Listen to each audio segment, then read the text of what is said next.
सुदर्शन चक्र, जो कि भगवान श्री कृष्ण का भयानक शस्त्र माना जाता है, लेकिन एक बार सुदर्शन चक्र ने राम भक्त हनुमान को ही दौड़ा लिया था और हनुमान जी कुछ सोचकर वहां से भाग खड़े हुए, जिससे सुदर्शन में और भी ज्यादा अहंकार आ गया था। दोस्तों, एक बार भगवान श्री कृष्ण रानी सत्यभामा के साथ द्वारिका सिंहासन पर विराजमान थे और उन्हीं के सर के ऊपर गरुण और सुदर्शन भी मंडरा रहे थे। और रानी सत्यभामा ने बातों ही बातों में श्री कृष्ण से पूछा, हे भगवन, आपका त्रेता युग में श्री राम के रूप में अवतार हुआ था, सीता माता आपकी पत्नी थी, क्या वो मुझसे ज्यादा खूबसूरत थी? तभी गरुड़ ने कहा कि प्रभु, क्या पूरे संसार में मुझसे भी ज्यादा तेज गति से कोई उड़ने की क्षमता रखता है? अब सुदर्शन चक्र भी अपने आप को नहीं रोक पाए और बोल उठे कि प्रभु, मैंने एक से बढ़कर एक युद्ध में आपको विजय दिलाया है और मुझे नहीं लगता कि संसार में मुझसे भी ज्यादा कोई शक्तिशाली होगा। श्री कृष्ण मंद मंद मुस्काए और समझ गए कि उनके तीनों भक्तों में कुछ ज्यादा ही अहंकार भर गया है और अब इनका अहंकार नष्ट करने का समय आ चुका है। फिर श्री कृष्ण ने गरुड़ से कहा, तुम महाबली हनुमान के पास जाओ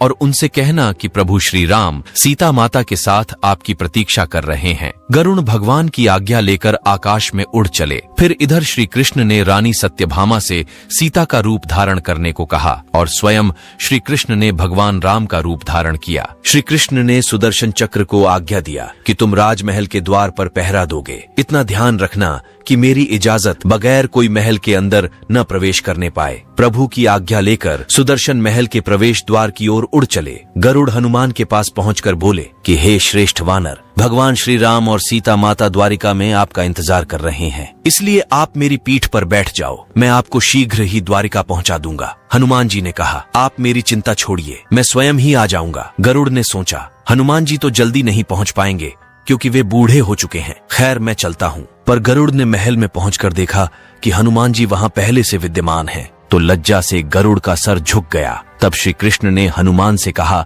कि तुम बिना आज्ञा महल में कैसे आ गए? क्या तुम्हें किसी ने रोका नहीं? हनुमान जी ने सिर झुका के अपने मुंह से सुदर्शन चक्र निकाल के रख दिया और कहा कि आपसे मिलने से इस सुदर्शन ने रोका, इसलिए इसे मुंह में रखकर आपसे मिलने आना पड़ा, मुझे क्षमा करें प्रभु। श्री कृष्ण मन ही मन मुस्कुराने लगे। फिर हनुमान जी ने हाथ जोड़ते हुए श्री कृष्ण से कहा, हे भगवान, आज आपने माता सीता के स्थान पर किस औरत को सिंहासन पर बिठाया है? अब रानी सत्यभामा के सुंदरता का अहंकार पलक झपकते ही चूर चूर हो गया था। सुदर्शन चक्र, रानी सत्यभामा व गरुड़, तीनों का घमंड चकनाचूर हो गया था। तीनों प्रभु की लीला को समझ गए थे। तीनों को प्रायश्चित हुआ और वे प्रभु के चरणों में झुक गए। ऐसी ही रोमांचक वीडियो देखने के लिए हमारे चैनल को सब्सक्राइब अवश्य करें। धन्यवाद।